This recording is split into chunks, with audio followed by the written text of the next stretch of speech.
Last time on Star Trek The Next Generation. Mr. Worf, dispatch a subspace message to Admiral Hansen. We have engaged the Borg.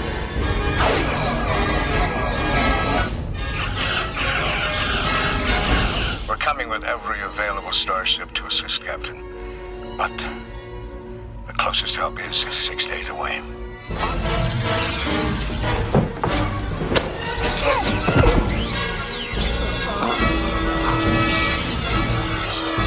If we can generate a concentrated burst of power at that same frequency distribution... How do we do that? The main deflector dish.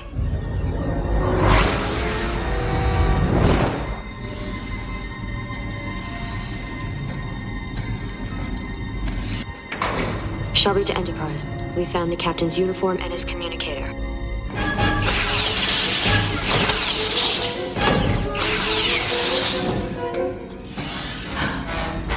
Jean-Luc. We were unable to retrieve him, sir. The captain has been altered by the Borg. Will, he's alive. If we could get him back to the ship, I might be able to restore... This is our only chance to destroy them. If they get back into warp, our weapon is useless. So women are more likely to get rejected from these roles because they're less seen in these roles. So it's that's what you think is happening. It's a bias. It's society, dude. There's a bias that women are less qualified for these roles, so it's tougher for them to get these roles. There's an absolute bias. How can you not say that? And you look at the shit Kathleen Kennedy gets. Kathleen Kennedy has. Kathleen Kennedy fucking sucks. I am Locutus of Borg. From this time forward, you will service us.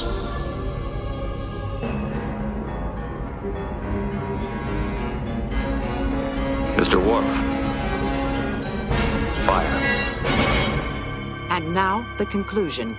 This Organized Chaos video is brought to you by viewers like you. Thank you.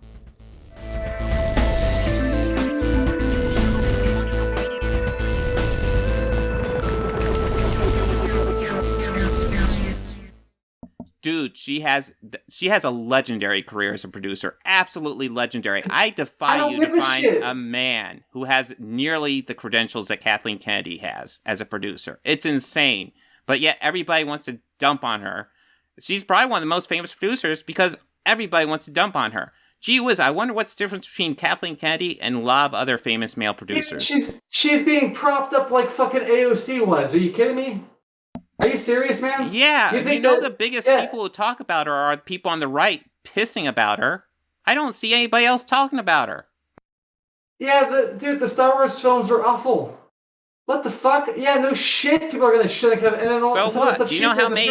Even if you think Disney Star Wars was awful, do you know how many classic movies she's produced? Right. But that's what I'm saying that the things that she's doing now can't disqualify her from her position in some great part. And so what you're trying to tell me is that it doesn't matter what she's doing as long as she's there. It's okay. Well, number one, I don't have the same negative impression of the current state of Star Wars as you do. I'm not thrilled with it, but it's not as bad as you think. That being said, why is everybody so focused on somebody who has a fucking insane resume like Kathleen Kennedy? Her resume is insane. She is overqualified for this position. Massively. Doesn't even matter. Massively. It doesn't. So it's going to matter to you if you actually like the Star Wars shit, and maybe it'll matter to me too if I'm considering the fact that she's kind of the things she's done up to this point. Okay, good. She's gotten to a point. Maybe she should be at this point, right? She's still in the position she's in. That is either due to the fact that the movies are good in some bizarre land, maybe, I don't know, or she's kept there because she is some kind of special hire. I don't know. And oh my God, you're arguing she's some sort of diversity hire when she has. Look at her fucking resume, dude. Look at her resume. She is way overqualified for this job. So because of shit she's done in the past, it's okay for her to just be wherever she wants to be, right? Even though she's still doing things fucked up according to quite a lot of people, right? Like she should just stay there. That is a matter of opinion, but you're arguing she was a diversity hire when she has like one of the best filmographies you could ever imagine. It's insane. Right, so she may have gotten there, right? But her retaining that, right? That's what I'm getting at now. But dude, you are arguing she's a special hire, not that she should be retained. You're arguing she's a special hire. I said maybe she was a special hire. Oh, maybe you implied it. Okay, listen, I don't fucking know. Nuance for you. Yeah, you're hiding in you're throwing in an extra word because you're implying she's a special hire. You're strongly implying she's a special hire. I'm implying that that's what could have happened. Yes, I'm implying that that's what could have happened. That is what could have happened is why I'm implying that, right? Yeah, her rep sheet could be long, sure, certainly, but that she's still there, right? It's that she could be fucking things up. According to a lot of people, she could be fucking things up. So what's keeping her around now? That's what I'm saying. So if you're not there because you're good at your job, right? Why are you still there? Is it because maybe it's much more obvious that she's not hired? Do you think Kevin Feige should be fired? Because she's good? Kevin Feige, why? What problem that? Because Kevin Feige apparently is bad at his job? I don't know. Well, it's the exact same case. You guys like to yell at all the stuff Kevin Feige does and all the stuff Kathleen Kennedy does. And they have overqualified resumes to be in the position they're at. But yet somehow everybody's screaming for Kathleen Kennedy to be fired, but you guys don't really seem to call out Kevin Feige for getting fired all that much. Okay, so again, I'm not representing anyone. I'm not really with a group here, right? You may attribute things to me. That's okay. Well, whatever. You keep on using their arguments, I'm saying. That doesn't matter. That doesn't matter, dude. Okay? The only thing that I'm aware of that Kevin Feige has actually done, I think, was like Ghostbusters 26. I can't remember if that was the thing he did, but Ghostbusters. Kevin I think Feige's done the entire MCU, and then She-Hulk. So he's the entire MCU. That's interesting. But yeah, I'm familiar with just that he was involved as She-Hulk, and that just like that. After that show, I don't know where Kevin Feige should be. Right? I can't say. Like as far as like so he just does She-Hulk, and you're thinking he should be fired then? No, I'm not as familiar with things that he really does, right? Unless you tell me. Well, I mean, these guys do scream about him less. I wonder why. Well, I mean, I don't know. The guys that you're talking about, right? I'm not tuned into all the things that they go on about, right? So I think I established that earlier. But this Kevin Feige person, the only thing that I can think of, unless he really did do. I think it's interesting. You're talking as if you're familiar with these people, but you don't know who Kevin Feige is. I don't care who writes what until I have to pay attention to these are producers. Essentially, Kevin Feige is the producer in charge of the MCU. Kathleen Kennedy is the producer in charge of Star Wars. Yeah, I'm aware of Kathleen Kennedy. She's been doing the Star Wars thing for a while. All right. Yeah. I'm going to go ahead and read off to you her resume. Poltergeist, E.T., Twilight Zone the movie, Indiana Jones and the Temple of Doom, Gremlins, Goonies, Back to the Future, Young Sherlock Holmes, The Color Purple, An American Tale, Inner Space, Empire of the Sun, Batteries Not Included, Who Framed Roger Rabbit, Land Before Time, Back to the Future Part 2, Joe vs. the Volcano, Gremlins 2, Back to the Future Part 3. Do you think this is a good resume? That's stuff that she's done in the past. What is she doing now, right? Is she doing much better? You're the one that argued. You're the one that implied that she was a diversity hire. Right, but I've explained already that, like, sure, yes, her rap sheet could have gotten her, I'm sure it did, gotten her where she is now, yes, but she's being retained. She's being kept. She's not doing what she used to do, what she did once. At least according to I and many others. Why are you so much familiar with the recent activity of Kathleen Kennedy, but don't even know who Kevin Feige is? I think that's interesting. I didn't even realize that. The people that you are complaining about, they are, in recent years, have been talking about Kathleen Kennedy. I don't focus specifically on things people are doing and they're fucking up unless it seems bad enough that I've caught wind of it somehow, right? I'm not the most tuned into all the shit, but I'm tuned in enough that I can talk about some of the stuff a little more than minimally, okay? Kevin Feige, trying to get that sorted out. So his whole thing that he's doing, okay, I don't even know if he belongs anywhere in particular. If he's doing shit that 1 year it's not so good, and the next year it's good, and the year after that it's not so good, shareholders may not be able to trust that he's fucking bothering with shit anymore, right? With Kathleen Kennedy, people have been saying her name directly, and I haven't heard Kevin Feige's name as much, right? My knowing names doesn't really mean anything, okay? Like, unless I we're think it's talking about... interesting, you know instinctively who Kathleen Kennedy is, but not Kevin Feige. You argue that you know about this type of stuff, but Again, you don't know Kevin Feige. You know.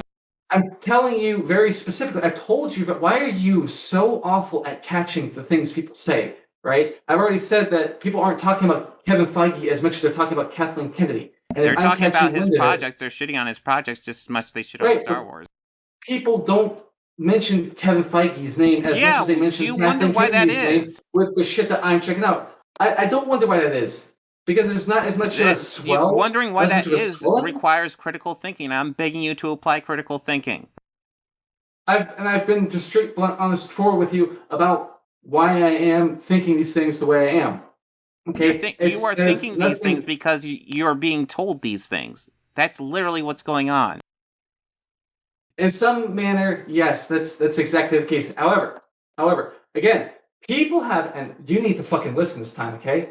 People have brought up Kathleen Kennedy's name more than Kevin Feige's name, okay? And why is that? Think about that. Because people aren't complaining as much about Kevin Feige. Yes, they are. Of the shit that I watch, people aren't fucking bring up Kevin. Well, that's the thing. They don't bring up Kevin Feige's name, but they complain about his shit just as much anymore. Right, and I'm not hearing his name. Why don't they bring up his name, but they're harp on her all the time? Why are they doing that? Beats me, kid. Doesn't it occur to you that they always are looking for an excuse to yell at women and minorities? But they're not as keen on going after the white men? Why would I think that? That's not what's happening. Can you name a woman director or producer that you like? I only like one director producer, and that's Quentin Tarantino. There's the only one that I like. Can you even name a woman director or producer? Not Kathleen Kennedy. Well, yeah. Aside from her, I don't look into shit like that. That's not a thing I care about. I only like. Maybe if you're going to talk about media, maybe you should research this stuff. Names don't matter. Names mean nothing. What the fuck are you talking about? Names don't matter. What do you mean? What do you mean? I'm just being straight up with you. Names don't mean shit to me. Maybe you should learn about this stuff if you're going to talk about it. Maybe if you're going to talk about how Kathleen Kennedy needs fired, maybe you should research it a bit more than just taking these chuds' words for it. I don't need to know names to have a point. Because you're just regurgitating their point. Come up with your own points. Think about analytically. Look into it.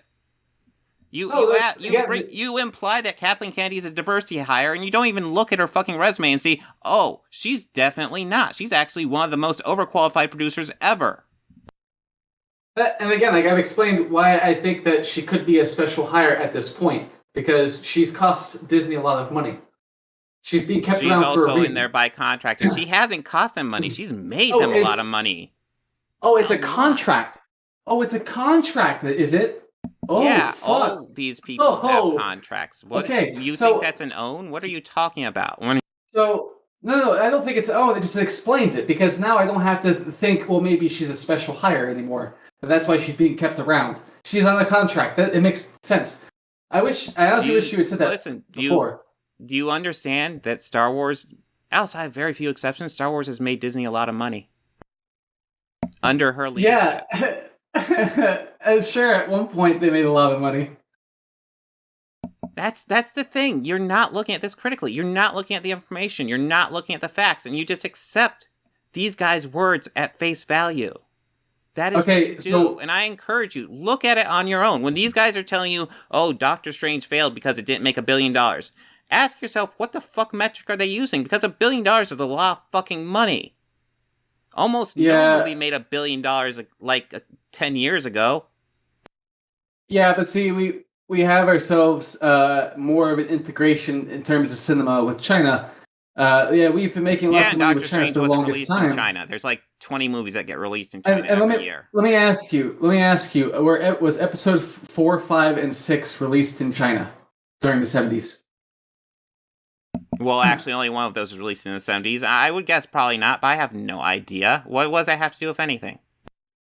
Yeah, I mean, because I don't know either, but like I'm saying that they didn't make a lot of money necessarily because a lot of money it has to mean that there's a metric, right, of some kind, that there's some kind of measure by what a lot is versus a little based on the kind of money that Star Wars has made, like in its prime, from whether it be from toy sales, from movies. So like I'm not saying that they didn't make a lot of money because the number isn't very high. I'm asking like, you know, since we've been able to do more business in China, right? Like, how much of that is a factor? And then compare some of those numbers, 4, 5, and 6, and then toy sales. See what's making Star Wars the most money. I mean, like, I'll concede to any point that becomes a reality, right? That maybe they're making the most money they've ever made in a long time. But when I look at it from some of the things I've seen, it smells kind of bad because I know the stories could be better, and like that's all I care about is that the stories are good, the characters are good. I don't care about the names of any directors, any actors. Like those things really aren't that important to me. I care about a story. But you know who Kathleen Kennedy is. Do you wonder why you know who Kathleen Kennedy is? Yeah, for the same reason I know who Kevin Feige is, because people have mentioned his name at least once. But you didn't know who Kevin Feige was. No, I've known who Kevin Feige was since Ghostbusters 2016. Because of Kevin Feige's huge involvement in Ghostbusters 2016? Yeah, Ghostbusters 2016 and She-Hulk stuff is the only stuff that I was consciously aware that he was involved in, and that's it.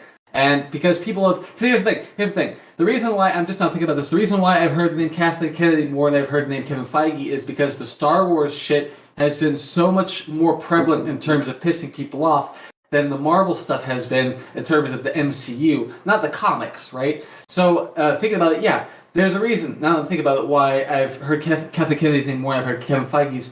Kathleen Kennedy, the Star Wars stuff has pissed people off more than the stuff Kevin Feige has been doing with the MCU, at least from what I've been gathering, right? Now, I could be wrong about how pissed people are, but that's the reason. I'm actually glad that they got to that point because I don't like to not have an answer for you, right? I want to make sure you've heard at least something of substance from me. So I'm sorry that it took me that long to tell you.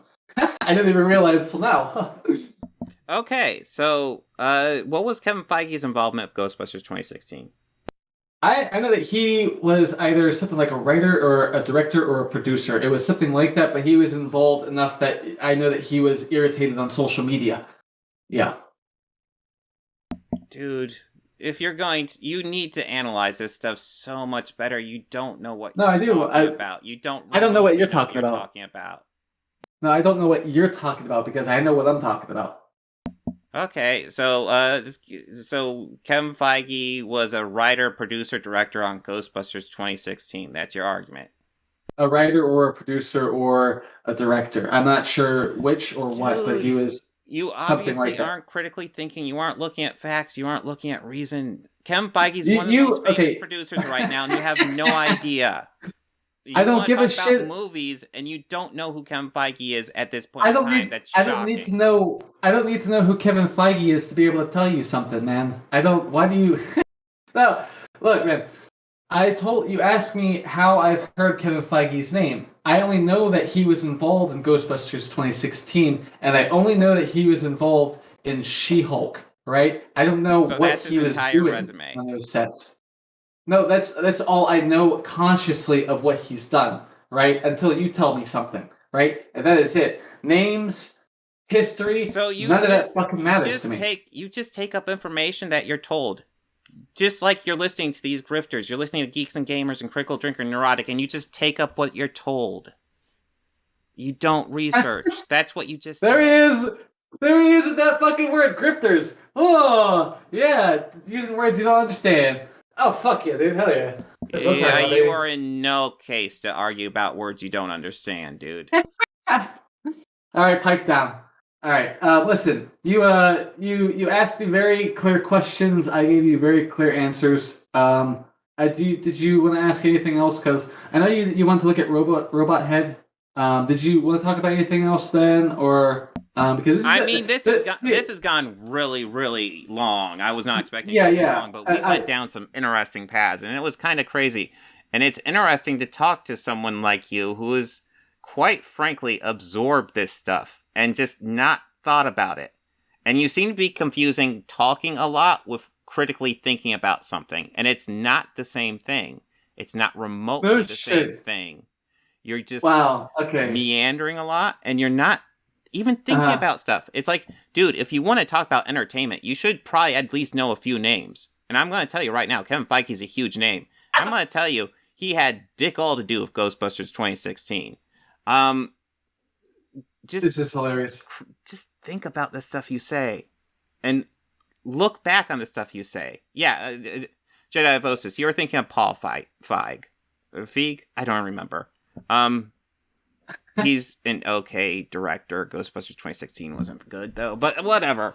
Yeah, Quentin Tarantino would know who Kevin Feige is for sure. But yeah, dude, like if you want to talk about media, maybe you should learn about it a bit. Maybe you should be able to name a woman director. Why would I need to ever do anything dumb like that? I don't need to know any names. Why is it dumb to know a woman director? Yeah, it is dumb. I don't need to know anyone's fucking name to talk about media. It's not important. Of course it's not important. Directors largely dictate the quality of the film and what type of film you're getting. It doesn't matter. Has their own style. Yes, it does. I don't care. Their name does not matter to someone who only cares about actually writing something. People who care about actually... I don't have to know anyone's fucking name to do something. I don't have to know anyone's name to be part of something. That's absurd. Why would you think that? It's like saying, oh, you should know all the smartest guys in the world to be intelligent.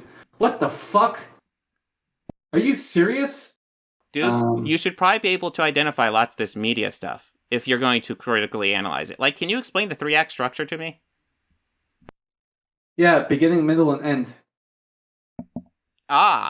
Good. But what happens in those phases? Okay, so your first phase, what you do is you establish your setting, you maybe establish your characters, or maybe you give more information about the time period, right? You get those characters going, right? Middle act, second act, right? Your characters, maybe they get involved in a relationship, maybe there's a struggle, but something happens that the climax comes either at the middle of the second act or the very end, very beginning, second, third act. Third act, you'll have resolution or maybe not. It depends on what they're trying to do with whatever they're producing. The 3-act structure, it could be flexible based on the people that are writing the thing or directing the thing. It could be flexible, but you'd be shocked. Pretty much every single movie follows it, with very few exceptions. Yeah, I mean, it's not the worst description of 3rd-act structure, but you're missing lots of details. Lots of details. I wanted to shorten my answer because I know that you hate long answers. I was trying to help you. Oh, yes, I'm sure that's it. So yeah, no, I'm not gonna lie. Like, you want to talk about media, but you're showing a disinterest in actually even researching it. That's the thing. Like, if you knew it intuitively and just didn't know names, that's one thing, but you don't really seem to know it, and you don't seem to have a drive to research it. Because that's the thing. Yeah. It's not. That's the thing. It's not actually important to know the names. What the names show is that you have an interest in it and that you're researching it. You're like, hey, this guy made this movie. Oh, and this guy also made this other movie I like. Maybe I like this director, and maybe he does good stuff, and maybe I'll look up his other stuff. This is what happens when you get into film. Yeah. So there was a reason for the things that have happened here. All this there. You said that I'm against. I don't want to do research or whatever. I mean, that's not even it. I look into things that I feel would help with whatever I'm trying to do. And right, the reason I don't know some of the stuff like I used to is because it's been months, it's been years. I'm always doing something different. I'm always making something. My life is always changing. I was on and off of Ritalin my entire fucking childhood. So it's hard for me to remember some of these details, these small details like Kevin Feige's name and other things like that. I don't have much time or care for trying to remember details that don't actually help me with anything I'm trying to get done, right? Now, if I'm focused on something maybe I can, for a fact, hey, this applies to this. It's going to help me. I'm going to put it into motion. That's going to be a thing that I do. Okay. Does it occur to you that this issue might also apply to your ability to think critically? No, because I'm always thinking about shit like this. I'm not thinking about specifics of situations too much. I sometimes forget those things, but there are very particular things that always stick out. And I'm not really sure, not that this is an excuse, but I'm not really sure when things are going to be brought up. So I don't know if I'm going to have to even care to think about those things later. A lot of the questions you asked are actually were kind of a surprise to me because I didn't know quite what you're going to ask. But that's totally fine. No, the memory thing isn't so bad. It's just that it's very small details. Names I'm the fucking worst with, and things, irrelevant pieces of information I don't keep, right? All the important stuff stays with me for the most part. So my important focus is stuff also like having an issue with a black mermaid. Yeah, again, I just presented to you the issues that people have with that. How is that important? Because in terms of talking on culture, art, media, and one country of, I guess, telling the story of another country, something they wrote. So you're interested huge. in looking up the history of black mermaids, but not interested in looking up directors? Well, I mean, a director's name doesn't really come across all that relevant or important to me to bother with, right? If I have to go over some notes if I talk about a director for a moment, maybe I can. But no, it's not that I've researched Black Mermaids. It's just that I'm aware of the old story. I'm aware of that, and it's that old story. Great parts of it. So were you outraged at the Disney animated version that changed so much the original story? Disney animated version, like the original, the cartoon? Well, the cartoon, that's not remotely the original story. Well, see, the thing is, I don't typically think about, cartoons for children. I don't typically do that. Sometimes I do. But you have arguments for why a mermaid shouldn't be black that these guys have told you. I'm presenting to you arguments that other people have. The things that people care about. Like you want to know. I'm trying to understand what you choose to remember. Why are you choosing to remember these, just frankly, bad arguments, and not choosing to actually do your own research and actually have a memory of media and stuff? Because I mean, that's it. That's exactly it. Why is what these chuds say so much more important than the actual directors and filmmakers behind it? Because I don't give a fuck about the names of people. But why is regurgitating what these guys say more important than actually researching the people behind it, the art behind it? Oh, hey, shout out to Death Hand. Dude confused Paul Feig with Kevin Feige. Okay, I did. Okay, sorry about that. Good eye, good ear, Death Hand. I haven't really been looking at chat, but good shit, dude. Yeah. I forget what the fuck it was. You were saying... Why is it more important to memorize and regurgitate the points these chuds make rather than making your own opinions?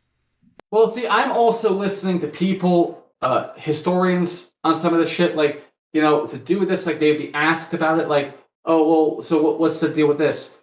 People who... It's not just the people that you have made it the point to try to destroy, right? It's not just them saying shit. Well, right? I will tell you this: the reason why I point out a lot of their errors is because I have some knowledge of this stuff. I've researched some of this stuff. I've studied some of this stuff. I've been involved with some of this stuff. So I know. But you chalk it up to racism and sexism. You chalk it up to racism and sexism. You can't say anything else but bigotry is the answer to everything that's wrong with the situation right now. Is that your fucking stance, dude? You do all this research, but bigotry is the answer to everything, right? Is that your fucking stance? When we're talking about people who always complain about women and minorities, always find a reason to complain about women and minorities, what do you call that? Again, misconstruing, misrepresenting them.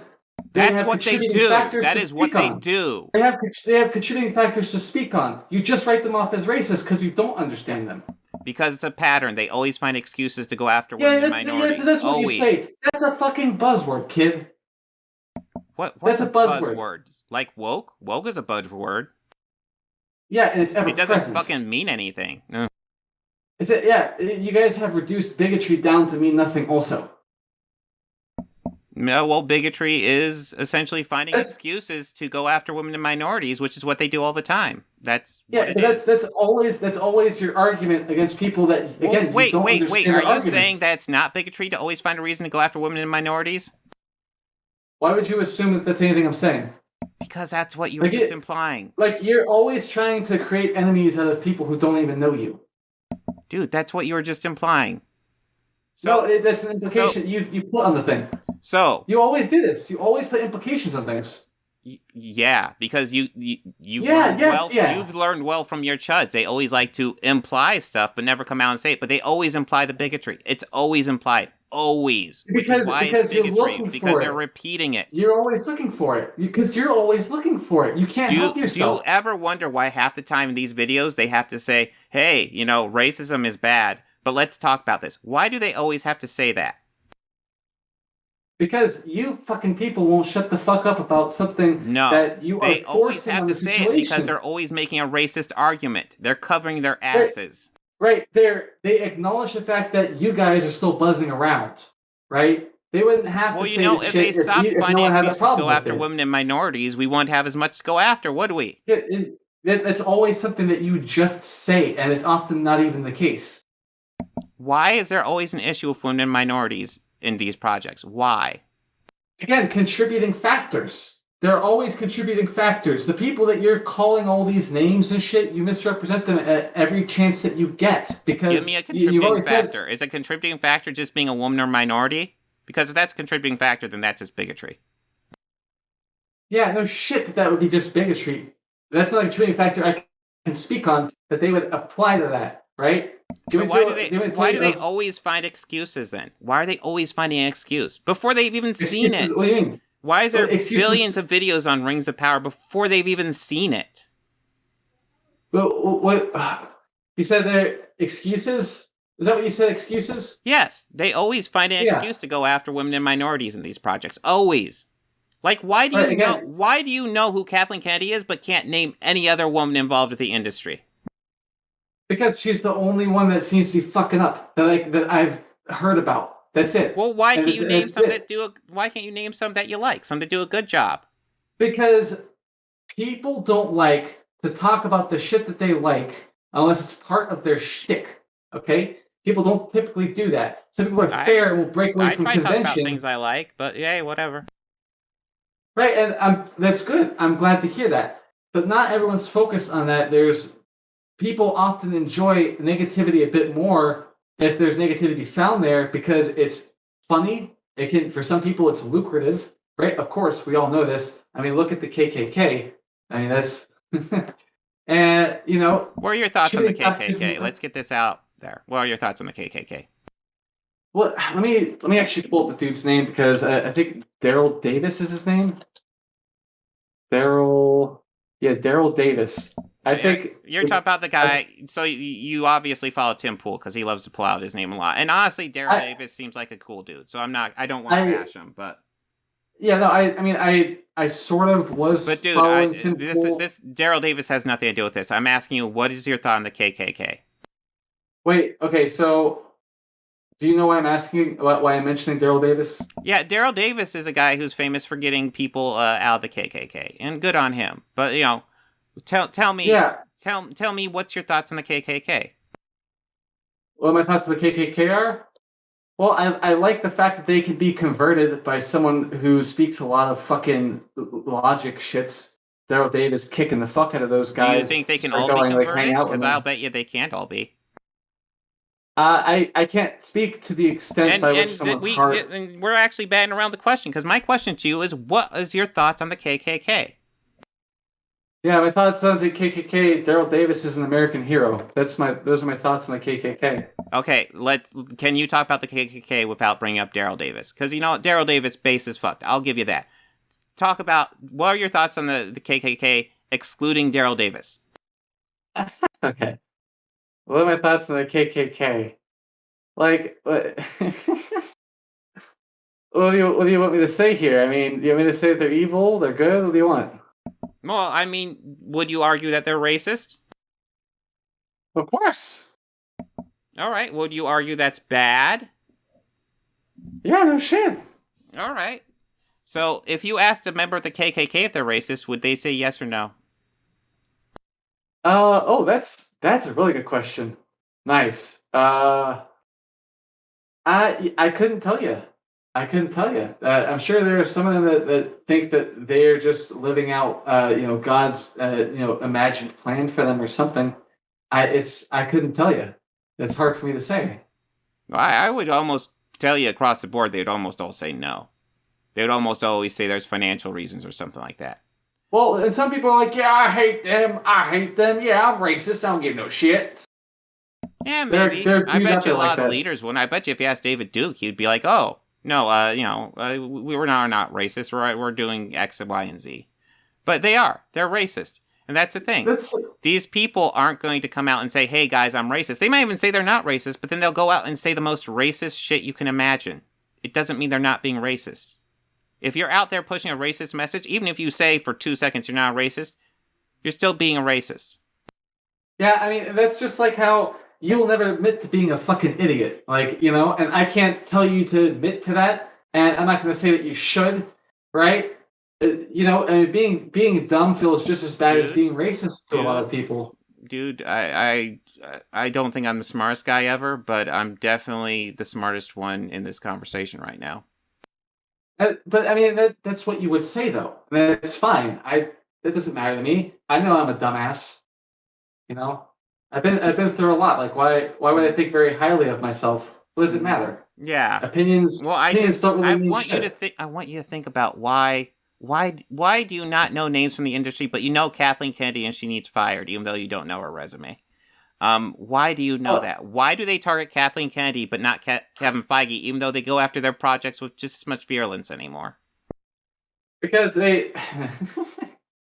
because she in the public square with those guys over there, right? They believe she's fucking up a lot, and they're gonna bring her up in the process. And I only have seen but they Star go Wars after shit. Kevin Feige just as much anymore. So why don't they bring him up more? I couldn't tell you. I could not tell you. But you will put your assumptions on it. Why does Patty Jenkins do like one bad? Well, here, actually, I have an interesting question for you. So they've done a billion videos on like Rings of Power, Obi-Wan Kenobi, lots of this stuff. Why haven't they done a million videos on Morbius? Wait, what? Why haven't people done a million videos on Morbius? Yeah, I would argue Morbius is worse than most of the stuff they talk about. Why don't they talk about? Why don't they freak out? Why don't they do 20 million videos talk about how it's the destruction of Hollywood? What's the difference between Morbius and these other projects? Do you see anyone still making videos about The Room? I still see people talk about Ghostbusters 2016. Yeah, and there's Ghostbusters 2016. There was more writing on that movie actually being at least decent, right? There's a lot more writing on that than fucking Morbius. I mean, okay, look, the guy, right? The fucking, what is his name, who played Morbius and played the Joker? Jared Leto. Yeah, fucking Jared Leto, he just, not even that long ago, had gotten done with being the Joker, right? So when the people saw that he was doing Morbius, especially after hearing that Jared Leto has an island where he's a cult leader, okay? People aren't expecting Morbius to be very good. Well, gee, if he has an island where he's a cult leader, that seems like an issue. Why aren't they calling for him to get canceled? Well, I mean, he's kind of cancer, okay? Like, people expect that he'd be bad for their movies, so they're not really going to bother with him anymore. Fucking Morbius, Joker, and then Morbius, right? He's kind of like a dead fish in the water. He has probably as much of a chance at another good movie, as fucking Will Smith does. All right, so why are these chuds doing a billion videos talk about how Kathleen Kennedy gets fired, but not a billion talk about how Jared Leto should get fired? Because everyone knows Jared Leto is a fucking joke, except for Jared Leto and his disciples, his cult members. Like, there aren't many people who think that Jared Leto would be worth keeping around, but Kathleen Kennedy is history. I mean, you would kind of say that on your own. I mean... I mean, don't you see another more obvious difference between Jared Leto and Kathleen Kennedy? Yeah, one has fucking their history split between a music career and fucking being an actor, and the other one has connections and does movie stuffs and has been successful at a bunch of shit in her past. Alright, so... I mean, I think most people would agree Morbius was a pretty bad movie. Why do most of these guys not talk one word about Morbius? Why do they still talk about Ghostbusters 2016, but not talk about Morbius? Because Morbius has had no cultural impact, and Ghostbusters 2016 almost feels like it was a direct, like, I don't even know how quite to put it, like it was something that exists in spite of people who came before them. Like, that's the impression given to a lot of people. I kind of get that from... Who do you think talks about Ghostbusters 2016 besides these chuds? Who talks about it? Well, I mean, like still now? Yeah, like to this day? Outside these chuds, who talks about it? Other than me when I talk about these chuds. I mean, I'm not really aware of too many circles or channels that really do talk about it. You know? Ghostbusters 2016 was a movie that came out. Most people agree, at best, it's meh. It came out. It didn't do very well. It's already been rebooted. It's a movie so unrecognized that you have to qualify it by adding its year after the title to make sure people know what the fuck you're talking about. This movie has had no cultural impact except to be like a calling call for these chuds, for these people to freak out about every once in a while. That is all. Well, yeah, but these guys, some of them, grew up watching shit like Ghostbusters, and they feel like they've been deprived of a good opportunity. Like, for instance, and Ghostbusters 2016 failed, and now they got a proper reboot and set in the proper canon. So they should be happy. Ghostbusters 2016 led to Afterlife, so they should be happy with it. It worked out for them. Yay! But people are gonna look and say, "Well, that actually happened. That actually happened to us." Morbius happened too. Morbius happened a lot more recently. Yeah, but again, Morbius had no cultural impact. It was Ghostbusters 2016 had no cultural impact. No, you can't say that, because it's like saying that Ghostbusters has no attachment to current day culture. Like, yes, the original does. The original does. Ghostbusters 2016, nobody cares about it. Except for these guys who want to freak out about it. Yeah, people are irritated that their shit has been fucked with. I mean, I would understand their point of view if more. Yeah, it got. So I don't even know if it got fucked with. It was just a cringy little reboot they did. But you know what? It happened, it failed, and now they got a proper reboot set in the same universe. So one could argue that Ghostbusters 2016 actually helped bring back the original legacy. So is it actually won't you actually argue if Ghostbusters 2016 has any cultural impact, it was actually positive? No, because that's giving them an out. I can't do that, because I don't think that they deserve that film deserves any mercy. I think that film was pretty ugly as far as a Ghostbusters film goes. But why would I just go, oh, that didn't happen at all? When it did. I have to look back. If I Google search Ghostbusters, there's a good chance that I'll get 2016 showing up at some point, and I have to be reminded of it. Well, yeah, at some point, sure, but you'll almost certainly get the first one up there right at the top. Ghostbusters 2016 did happen. Lots of cringe movies happen. Why are they so focused on something like Ghostbusters 2016, but not focused on Morbius? That's what I'm asking you. Well, again, because Morbius had no cultural footprint. It had the no only attachment. Cultural footprint Ghostbusters 2016 had was that it led to Afterlife. But it was also a movie that came out under the Ghostbusters name, and there are things that people look at in that movie as being distasteful. That to them tarnishes in some small way or large, I don't know, the idea of Ghostbusters. And remember, that was something that a lot of them kind of grew up with. I mean, I can't actually agree with you. So did Ghostbusters 2016 erase the 1984 movie? What does it matter? Well, you're talking about it's erasing the cultural impact. Well, guess what? 1984 still exists. It never went away. It's still classic. No. I didn't say anything about erasing anything. I didn't say anything about that at all. Ghostbusters 2016 is the only cultural impact it has is that led to Afterlife. But the other, I will actually add, the other cultural impact it had is it gave all these chuds, all these people you don't want to call a bigot, that I'll happily call a bigot, a siren call. It kind of unified them behind this movie to start freaking out. Oh my God, there's women Ghostbusters. Oh my God. It's going to be the worst thing ever.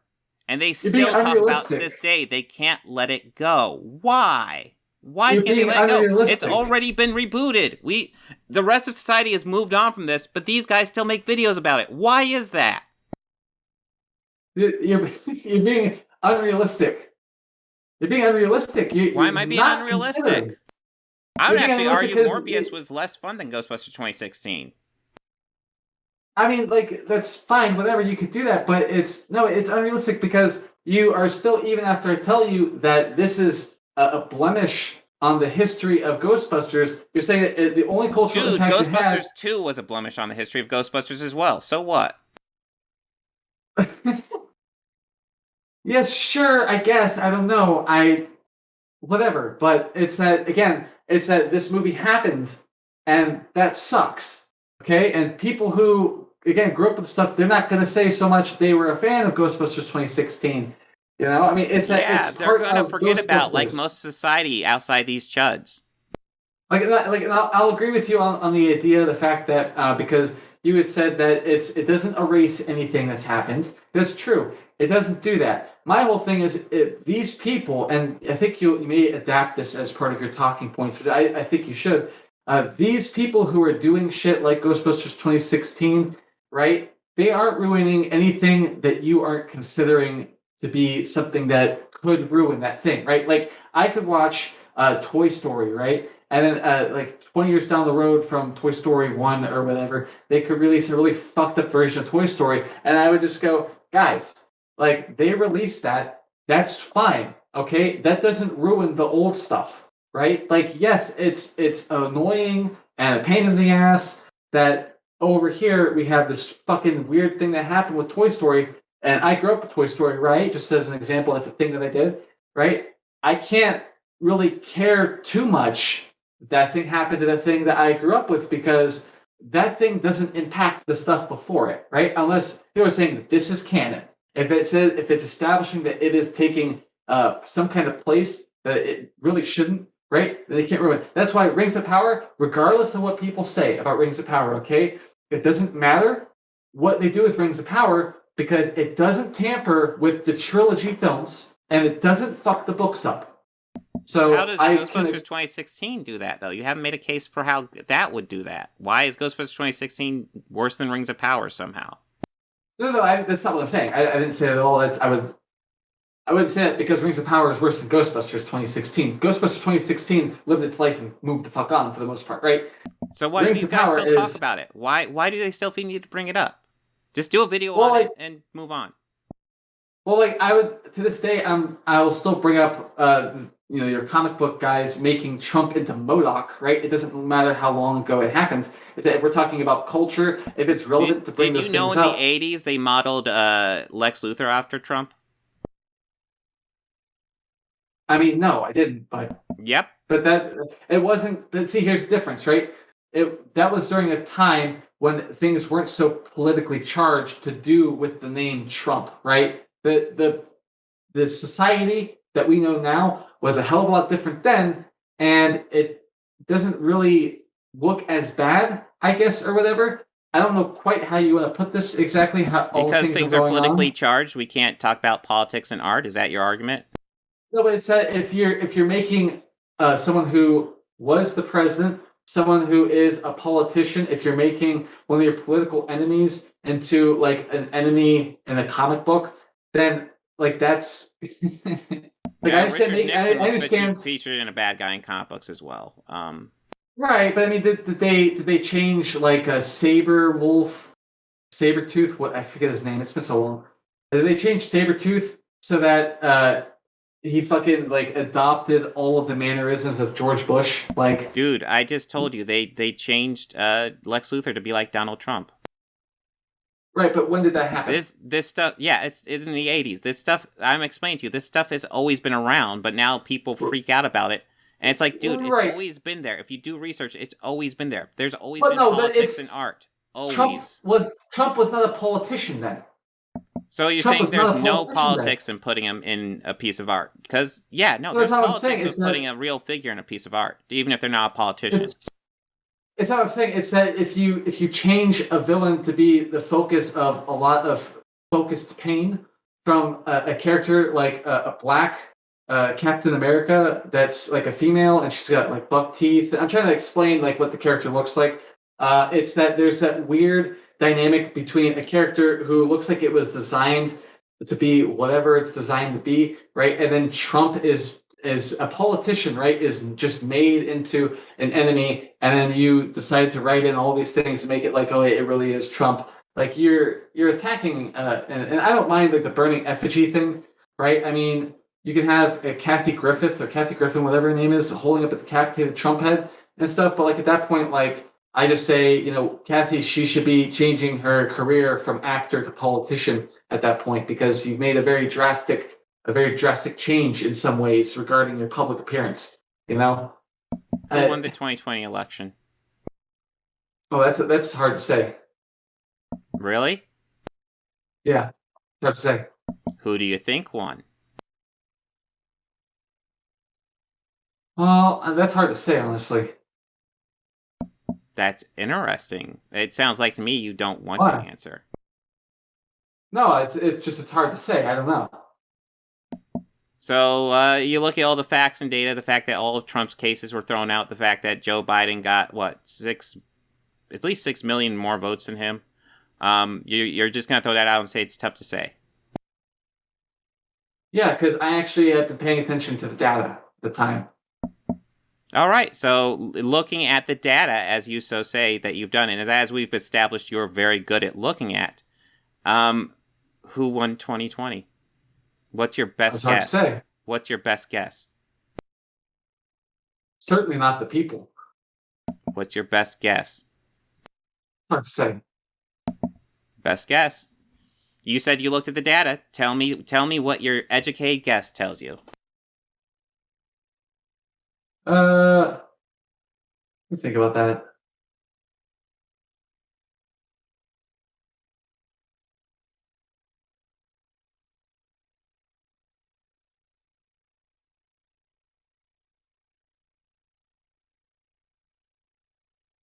Yeah, I mean, it's a good point that's brought up. Trump is currently, I guess he's running, but he's not currently in office, so it's not political.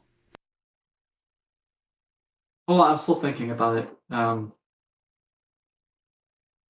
don't know, it's hard to say. You've had over 2 years to think about it.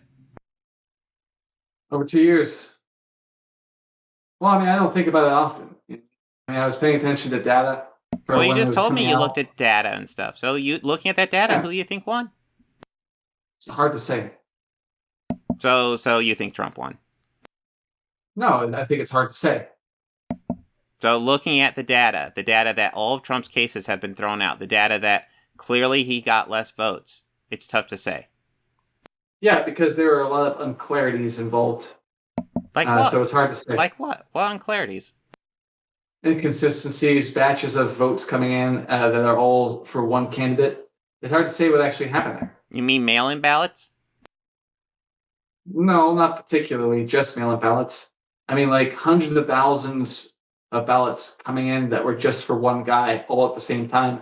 Yeah, those would be mail-in ballots. When one of the politicians is saying you have to vote in person and that there isn't a virus, and the other person is saying there's a virus, vote by mail, yeah, the mail-in ballots are going to lean towards one guy. To Michael, no, not quite the case.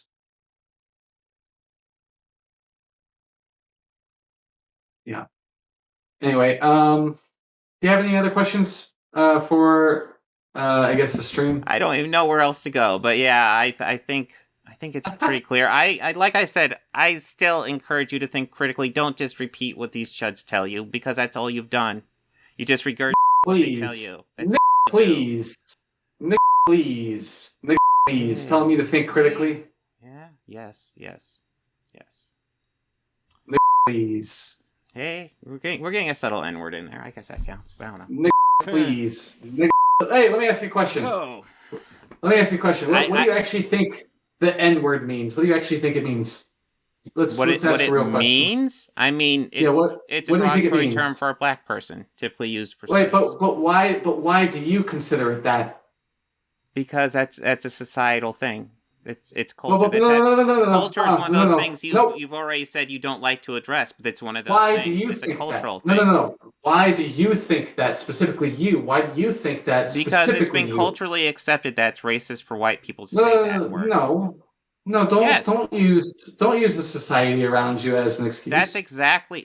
Listen, you were talking about making change. But society and culture matters. You can't talk about this stuff and not talk about society and culture. You were talking about if we all just make strides to change things that we think are unjust, that we'll get there eventually. So why do you specifically, as an independent person, think that N-word means black person? Why do you think that? Because that's what our society and our culture. No.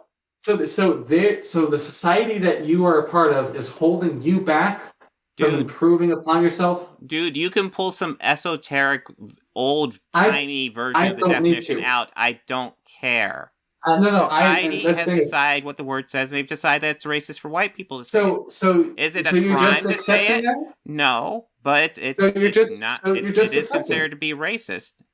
Yeah, that's... Yeah, so listen, you're just accepting it. You are trying to argue that society and culture don't fucking matter. And I'm telling you they do. In fact, they are everything. No, I'm not doing that at all. And the whole... I mean, you said earlier that we make steps as a society. Yes, the whole point is to constantly improve society. That's what I'd like to see happen. And I'm trying to fight for it, and you're trying to fight against it. No, I'm not. I'm asking you, why do you still hold on to that definition? Why is it society that keeps you held to that? Why aren't you changing for the better? I like to think I am. Why aren't you changing for the better? So then why do you still think that word means black person?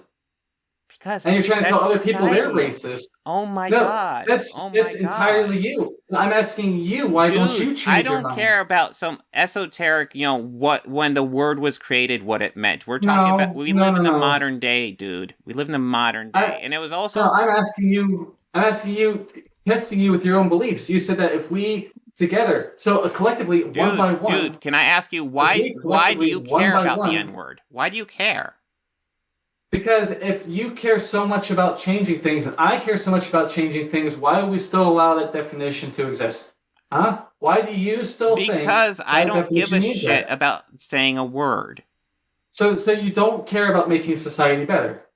Why would being able to say the N-word make society better? What the fuck argument is that? Because you want to do away with harmful language, don't you? And harmful things? Right? And so it's harmful language if that's the definition, isn't it? So why do you still hold on to that definition? Tell me what in society would be changed for the better if all of a sudden it was culturally okay for white people to say the N-word? Well, I mean, it's actually fine for everyone to say it, but it's... Yeah, no, it's not illegal, but it is a faux pas in society, a rather big one. Right, but aren't you in favor of making it so that there aren't as many harmful terms being thrown around anymore? Right? Why would you still allow for words to still have harmful terms? Yeah, except, I choose my fights, and I don't really give a flying fuck about the N-word fight. I've never had a desire to say it, so the only reason I can think of why you'd have a reason to fight for something like that is because you have a desire to say it, and it's... Why? You see, I'd rather people don't go bankrupt from hospital bills. I desire free speech is what I desire. I desire that people like you to think critically. Free speech is a thing. For the most part. Yeah, I desire for you to think critically. But we have decided there's issues with free speech. Right. That's what you're willing to believe. That's what you're willing to believe. You're willing to believe that. Well, let me ask you this. If you say bomb in a crowded theater and a couple people get trampled and killed, are you responsible for saying bomb?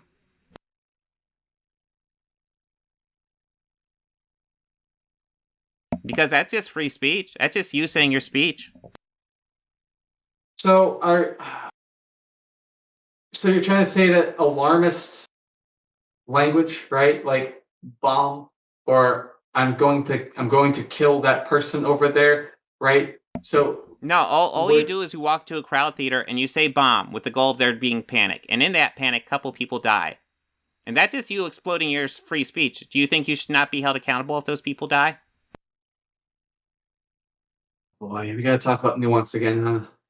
Hey, you were the one that was saying I need to look at nuance. I'm asking you, look at nuance. Holy shit.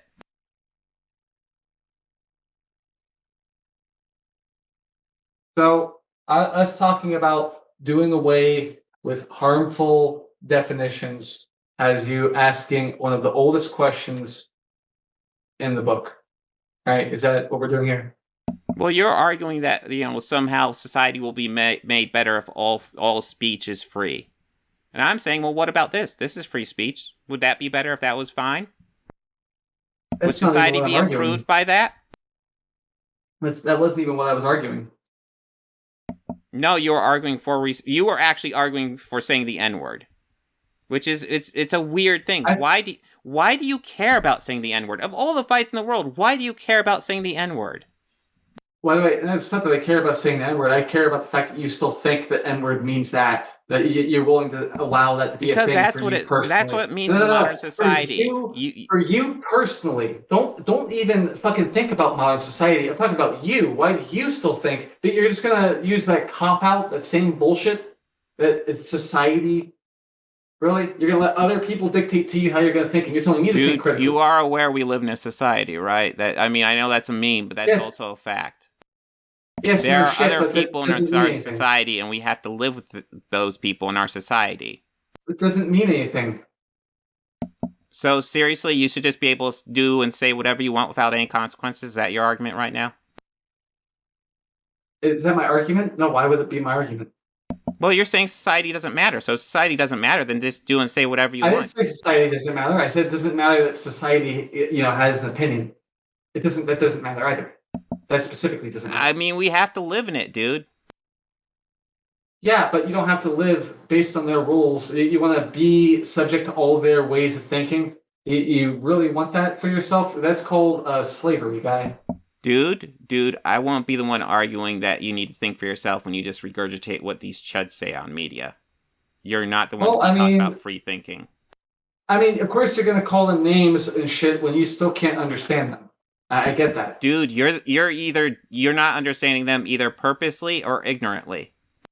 Well, what is it I need to understand? I'm taking them at just what I see, right? And I haven't seen anything really all that. But look at their patterns of behavior.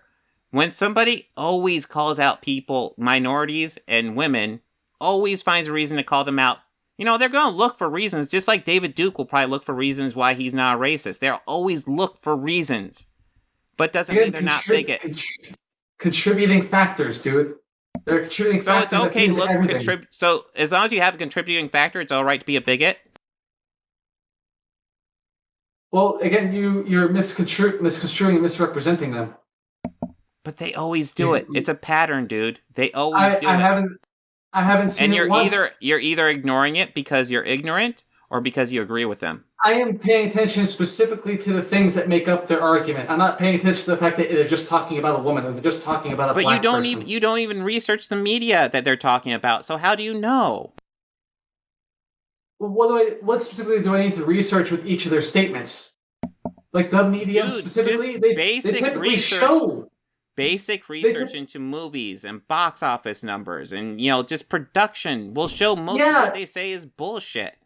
They typically show what they're talking about, dude. Yeah, they bring up some bullshit Bounding in the Comics article or fucking big freaking robot, and these are all bullshit websites. It's like some Ouroboros. They make bullshit websites, and then they report on these bullshit websites. Yeah, I know that this is something that you would say, because a lot of people say this exact thing. Republicans say the same shit about Democrats with CNN, and Democrats say the same shit about Republicans with fucking Fox News. And it's the same thing. And you want to talk to me about nuance, but don't realize that it's not so cut and dry, right? You said there's no black and white, there's different shades of gray. So they're either just always bigots and there is a black and white, or it's a flexible thing that's not always happening. And maybe, just maybe, it's in your imagination. So let's say if you just encountered somebody who always had a reason to bitch about a woman, just always, every time. They didn't like women, they always bitched about women. They always complain about it when they got promotions, every time. But they said, hey, but I'm not a sexist. Would you agree with that statement? Again, contributing factors. Contributing factors. So a person always finds a reason to complain about a woman. But they always say that I'm not a sexist. Yeah, because it needs to be, for some reason, it needs to be set up front oftentimes because it's still a problem for some reason. That oh my God. So if a person just goes through their life and always has an issue to complain about women, always complains about women, just for any reason, all the women, you're saying it's not sexist as long as there's contributing factors. That's your argument right now.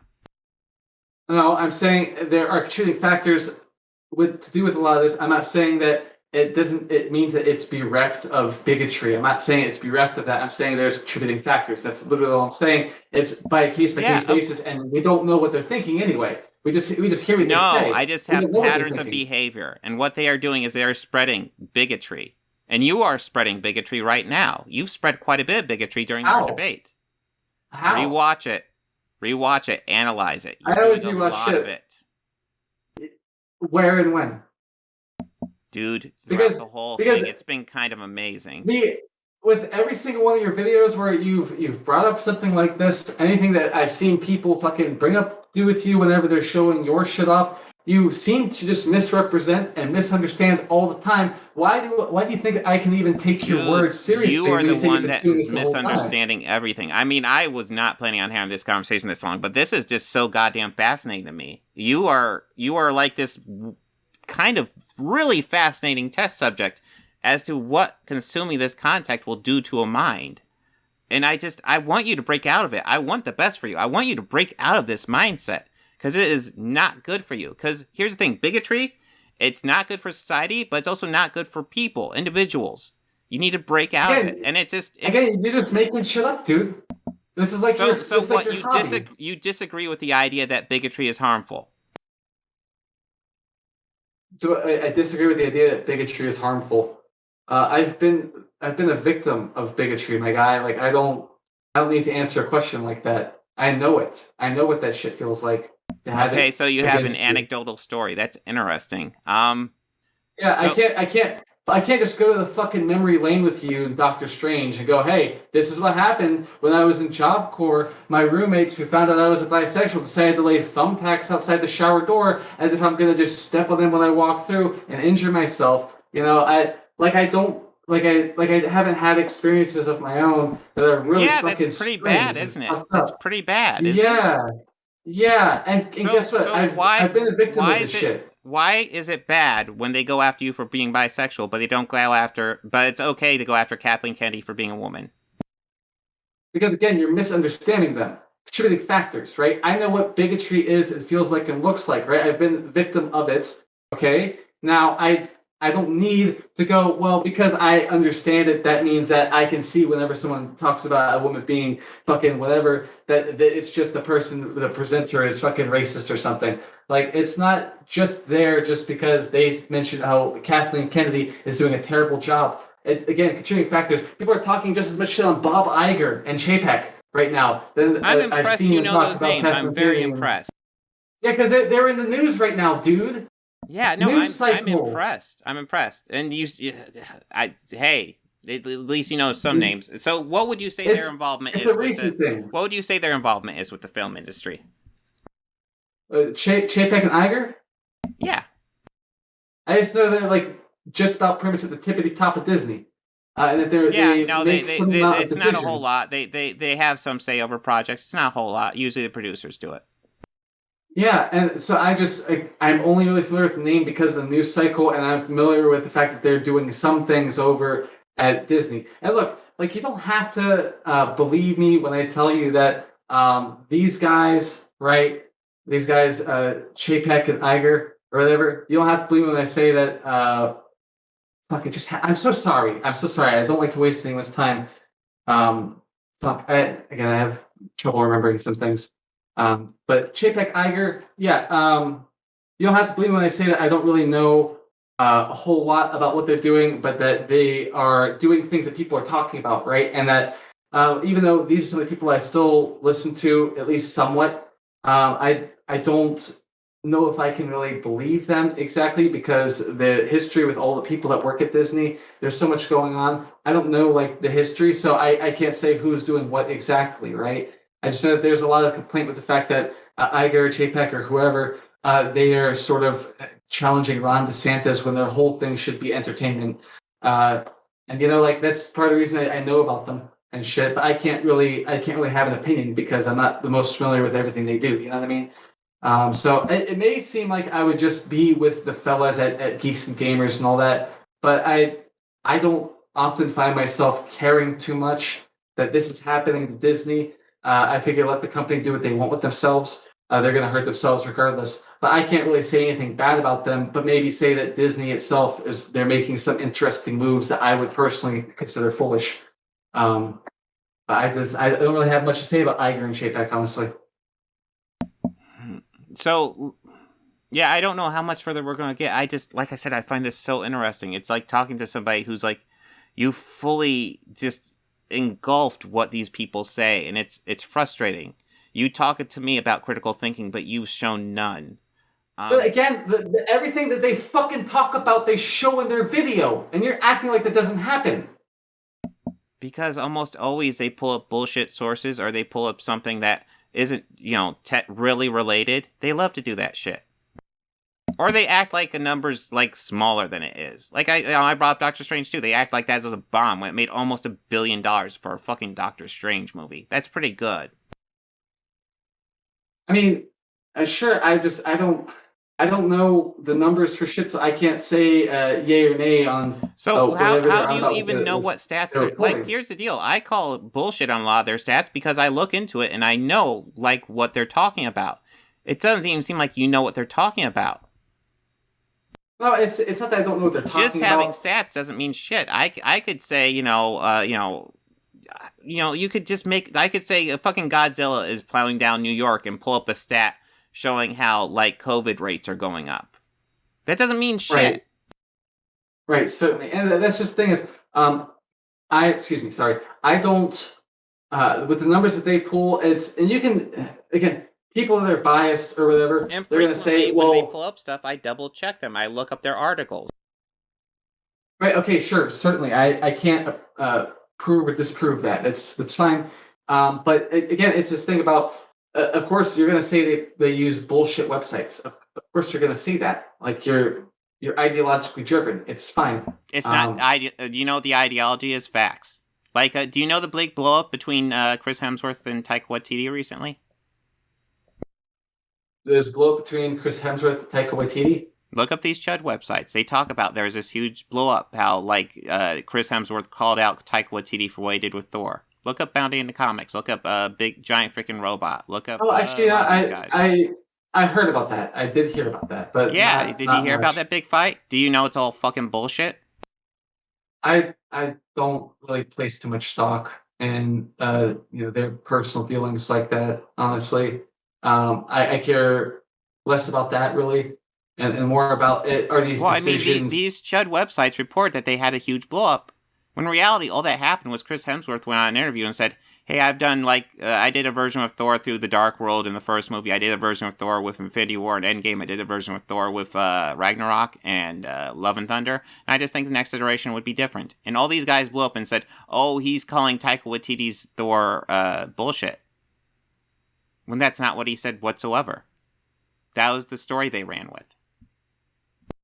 Okay, my whole point is that they make something out of absolutely nothing, and the only way to actually show that is to actually really show it. Because if you just absorb what they say uncritically, you would think Chris Hemsworth was at arms with fucking Taika Waititi, when in reality they're actually pretty good friends.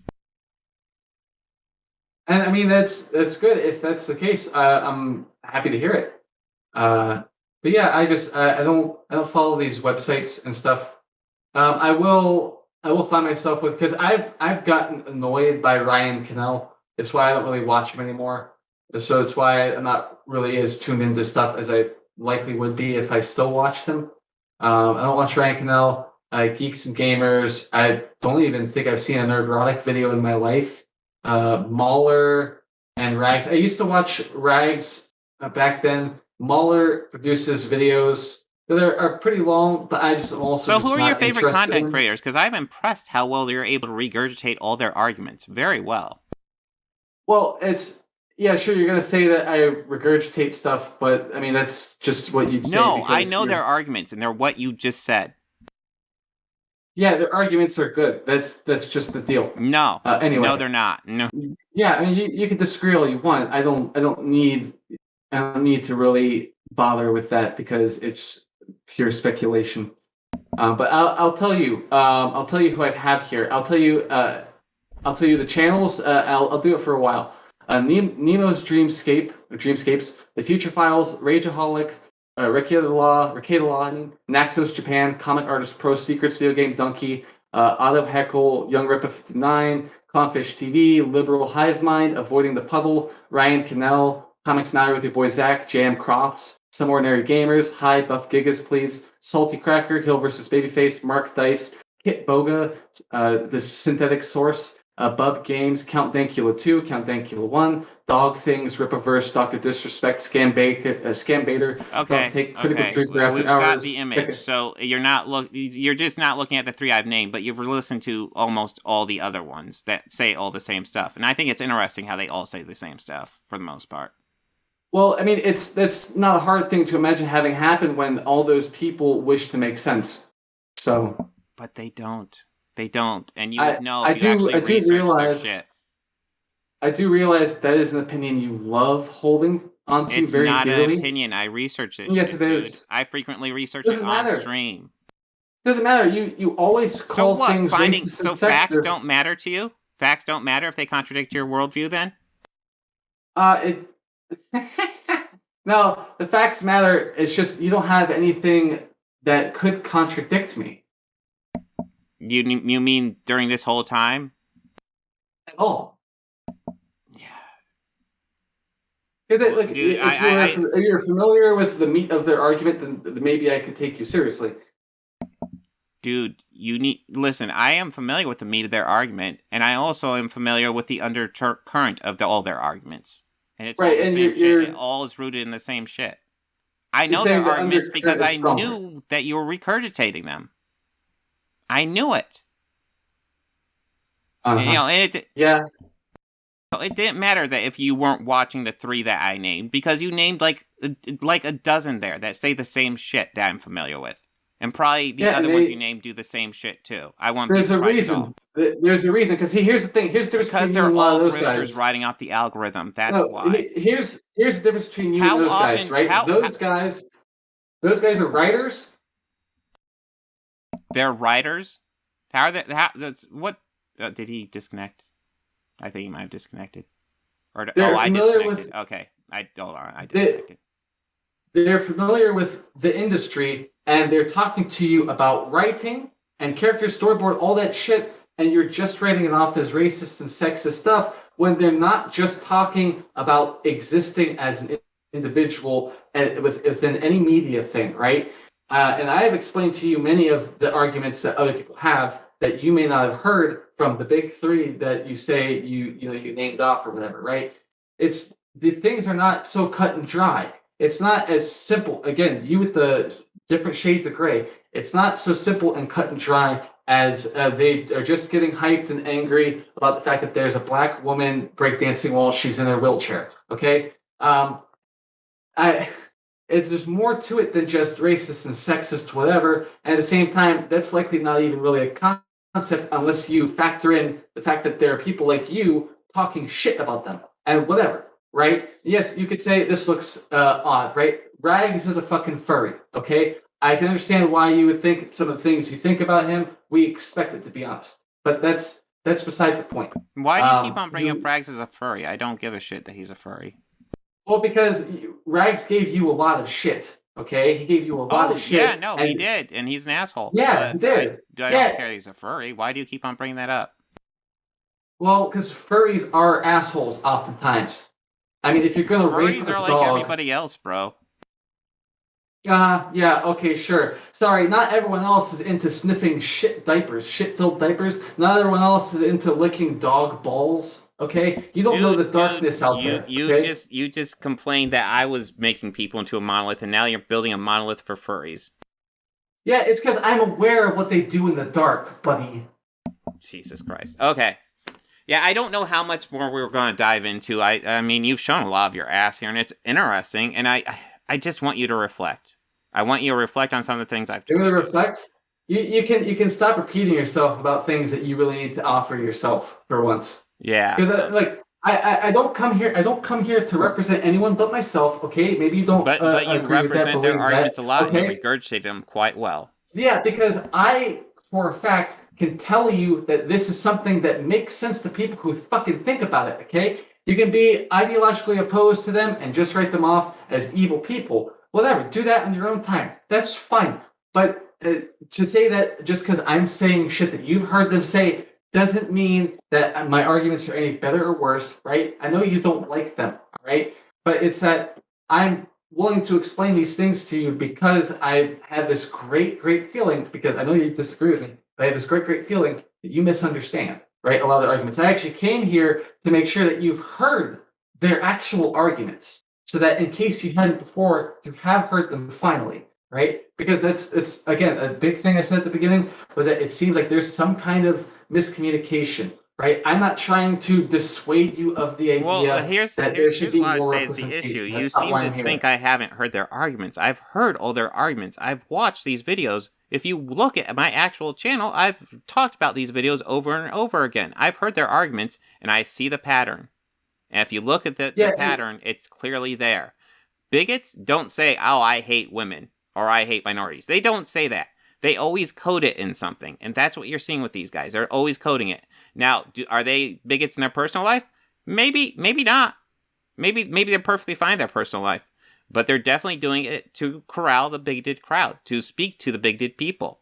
Because movies like Ghostbusters 2016 really raised awareness for a lot of people that there are lots of bigots who are just freaking out because there are women in projects, and they really Ghostbusters. There was this call with these movies. There was Ghostbusters 2016, there was The Last Jedi, there was Captain Marvel, these huge movies that they could really get into bigoted angles on, and they really were able to collect their audience doing that. I saw it happen, man. This is what they did. Fucking Brie Larson videos went fucking all over the place on YouTube, and they still pop up occasionally. And it's who gives a shit about Brie Larson? Seriously. I don't. It's just she's a talented actress who plays Captain Marvel. I don't care about it past that point. Why do these guys care? It's patterns, dude. You have to look for patterns.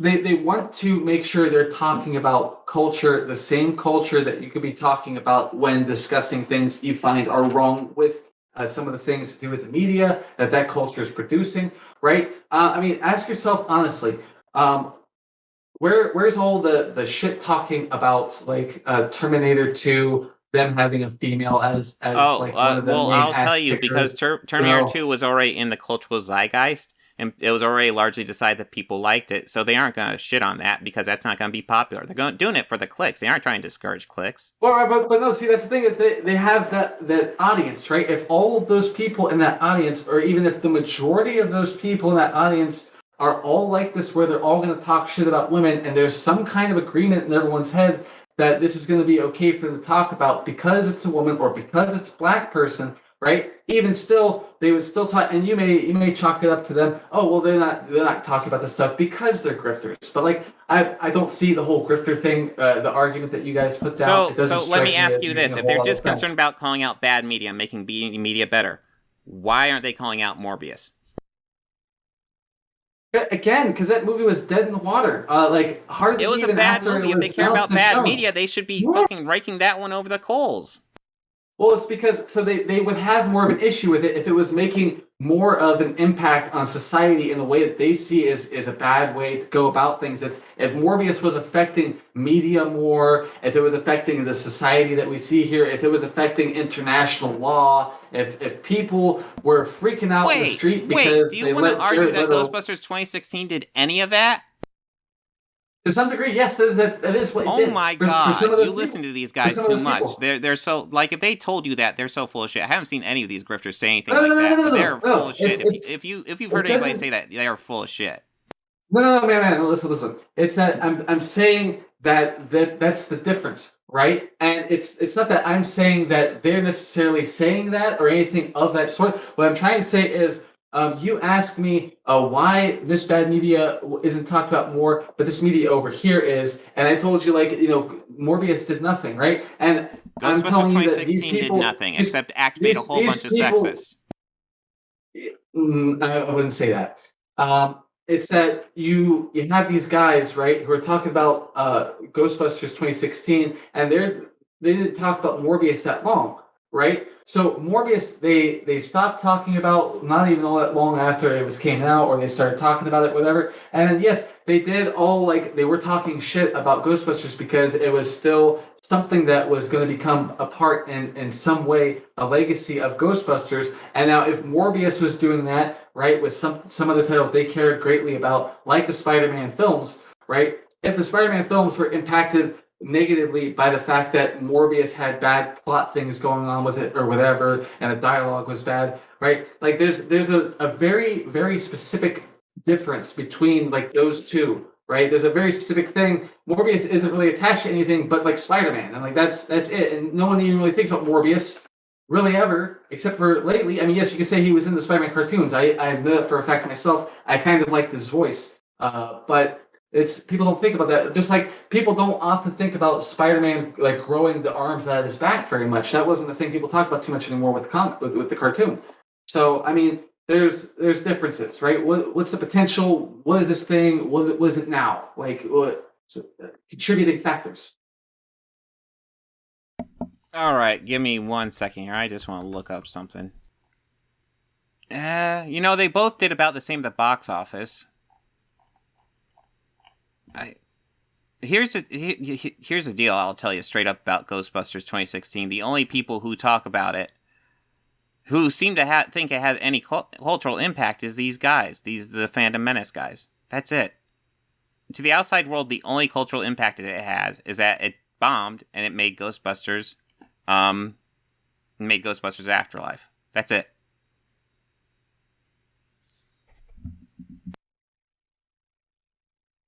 I mean, an argument can be made, since we got Afterlife, which I thought was a decent movie, that Ghostbusters 2016, despite being really meh, had overall positive impact, because Afterlife was pretty good. So why is Ghostbusters... So, I mean, the end result was Afterlife, so why is Ghostbusters 2016 such a terrible movie that must be dissected every fucking 2 weeks? Because it was, I know I've answered this pretty much already, but it's fine. Ghostbusters 2016, again, okay, I guess I can be a little more specific. It had bad writing in terms of the dialogue, right? So there may be some things. There's a thing wrong with maybe the plot a bit, right? So right, just like all bad movies, right? But this Morbius, does he have his name attached to previous Morbius films? No, he has his name attached to Spider-Man. Right, but do you think of Morbius when you hear the name Spider-Man? When you see it, do you typically think of that? No, I don't even really think of Ghostbusters 2016 when I hear Ghostbusters. I don't really think of it when I think of Ghostbusters 2016. And that's just it. Is you don't. That's why you don't really talk about it. But you also know not to anymore, right? But you don't have a reason to, because nothing that you would argue really would have you willing to bring up Ghostbusters 2016 to make a point, unless you wanted to make a point of some kind with it. I don't think you typically would bring up Ghostbusters 2016 unless you were talking about I'm bringing up culture Ghostbusters 2016 because these guys won't shut up about it. Nobody cares about Ghostbusters 2016 except these guys. Nobody. Well, I mean, I guess it's true if you think that everyone that worked on the movie was a nobody. Okay, fine. The people who worked on the movie were happy with it. I'm talking about culture as a whole. Most people, Ghostbusters 2016 came out and they moved on. Morbius came out, people moved on. It's general cultural impact of both those movies was the same. I mean, if you'd like to think that, it's fine. Well, it's fine. It's fine. Well, let me ask you this: with the cultural impact being about the same, why were people triggered by Ghostbusters 2016 but not by Morbius? Again, because Morbius isn't really attached to anything that matters to people that much when you regard their childhood and their hobbies, right? Well, Morbius was why do they still talk about? Because the end result of 2016 was that it led to Afterlife, so it brought back what they wanted. So why still talk about it? What do you mean what do you mean it has anything to do with Afterlife other than being a Ghostbusters film? Yes, because the studios saw the negative reception to Ghostbusters 2016. They saw that people wanted to return to like the old universe, so that's what they did. They did a reboot in the old universe, or a revival, I should say. Yeah, I don't know. And that was a reaction to Ghostbusters 2016. I didn't see any when the Afterlife you said it's called, when that new Ghostbusters movie was brought up. I didn't see anyone really how do I want to put this? When Ghostbusters that new one Afterlife was brought up, like the trailer, I didn't see anything to do with 2016. I know that when they were going to release about it. This is a behind the scenes thing. The movie in story form has nothing to do with Ghostbusters 2016. But the reason it was made was because there was a huge fan backlash to 2016. Not just, from the sexists, but from the general audience. There was this general and people just kind of wanted to see the old Ghostbusters return. So they made Afterlife as a result. Yeah, I don't know. I can't see. Really I'm hitting. Here's the deal, dude. I am hitting you with these facts. I'm hitting you hard and heavy with these facts, and you're just like, oh. But I don't. Oh, I got it. I don't know them as facts. Oh wow. I don't know them as. I don't know as facts I can't because quite research. This is your own account. I hate researching it. This is just you. This is your account of things. I can't believe something that I don't know is true. Let me tell you the difference between you and me. When I watch these guys, I know some facts about the film industry. I also double check their facts and figures in their sites, and you don't. You look at uncritically. That's the difference between you and me. Well, see, that's the thing. Is the difference between you and me is I wouldn't assume something that fucking stupid about your stream partner, dumbass. Have some respect. Your stream partner, we're having a debate. What are you like? What did I say that you're so my disrespectful? Partner. That's any worse than what I've said before. do you hate me shoving facts in your face? Because I can do it all day.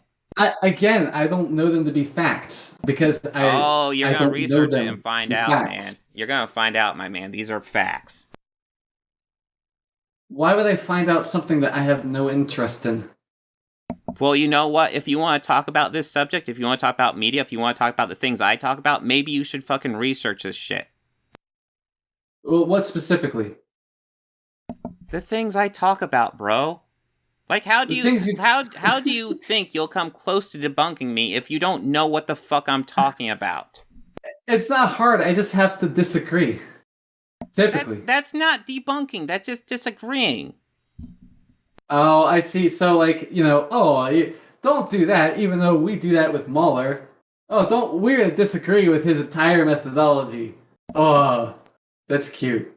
It's cute. How's the double-sided axe head treating you? Do you want to know my thoughts on Mahler? Yeah, go for it. Okay, so Mahler is not somebody, I don't think he's a particularly great critic. I actually largely don't have an issue with what he does.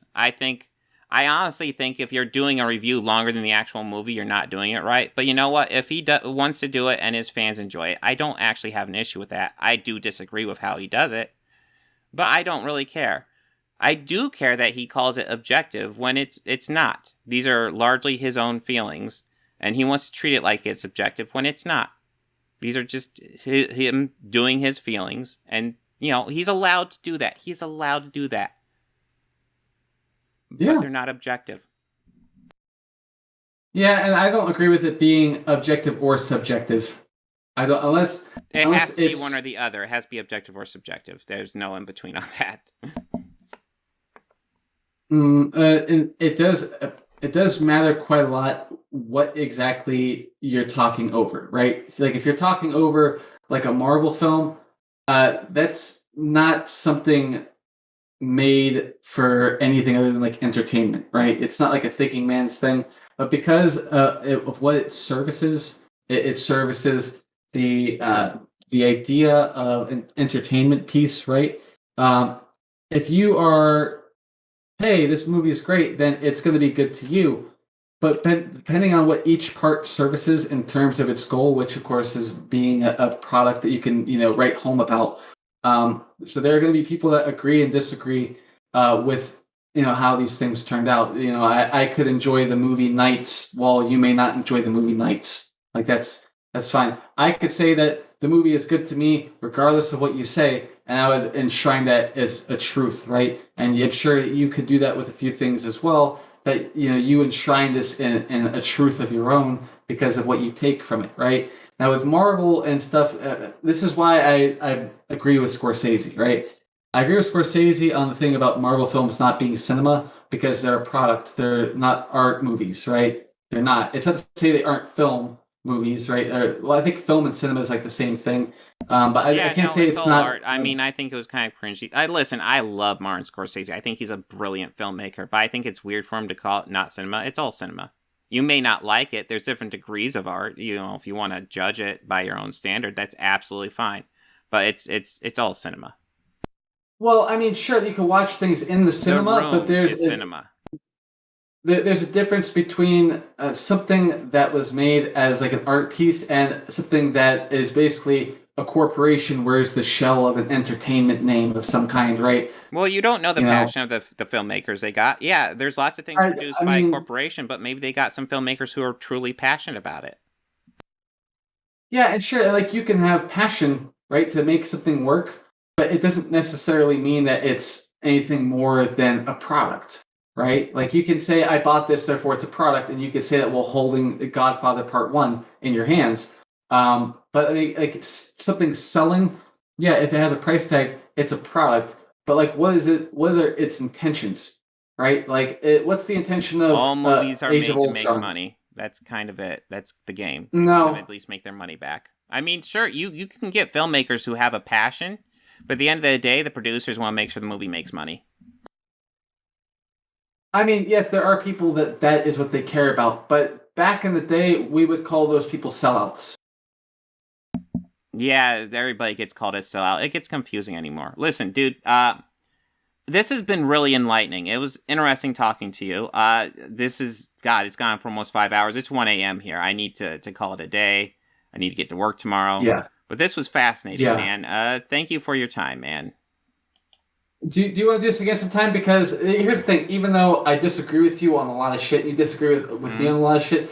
It is you do provide me with mental challenge, just like a lot of the other shit I get into. Your chat can say all sorts of shit. You can too. It's okay. I mean, your friend N2B1986 can say that I really need my block knocked off.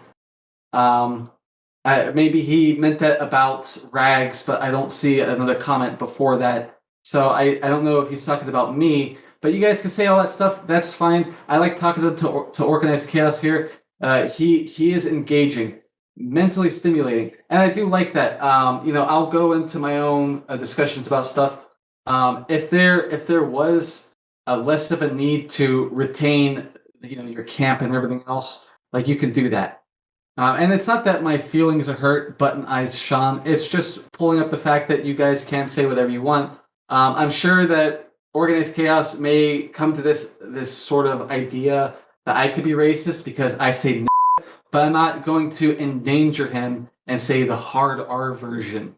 I may understand that differently from you guys, but I'm not going to put the guy in any kind of danger. You guys can, if you want, really, you could talk some kind of weird violence game like that bird person did, N2B1986. You guys could do that. I welcome that. I like that you guys are challenging.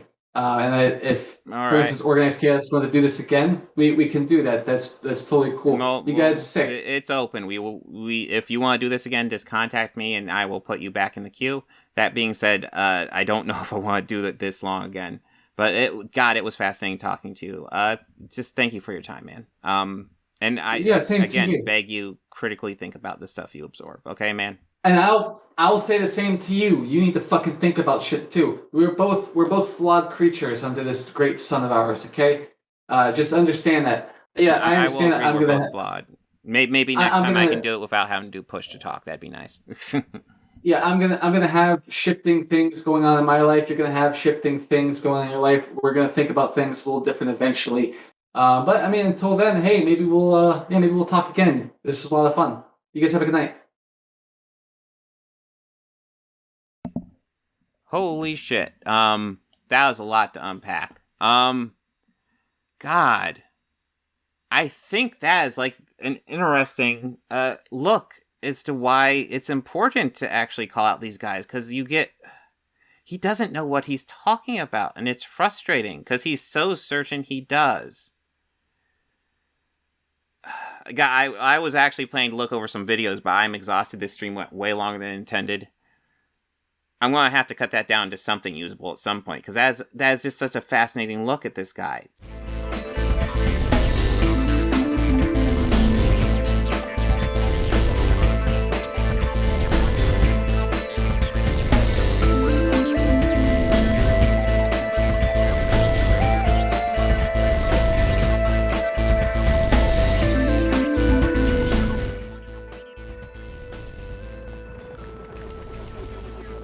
Books, records, films, these things matter.